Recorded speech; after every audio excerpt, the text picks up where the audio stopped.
Paris is targeting SUV drivers with outsized parking charges.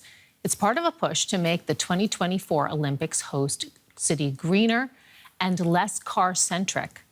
But fewer than 6% of residents took part in a referendum on the increase, which only applies to vehicles from out of town.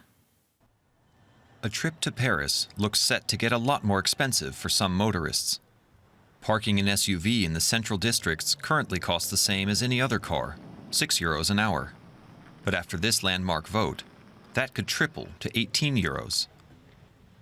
And for longer 6-hour stays, the tariff would be a whopping €225.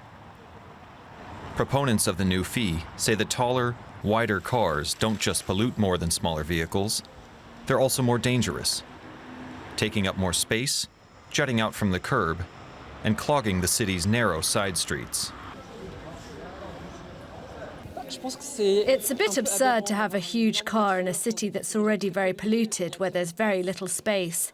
And beyond the impact it may have in Paris, there's also a bit of a symbolic side to saying that it's a bad idea overall in cities. The new rates are meant to make motorists think about greener modes of transportation, such as biking or taking the train. But some critics say that's easier said than done. It would cost us around €200 per day. That's extremely expensive. Life costs a lot, children cost a lot, so it will just be too expensive. I think in the end we'll have to stop using our cars. But we need our cars to travel out of Paris for holidays and weekends.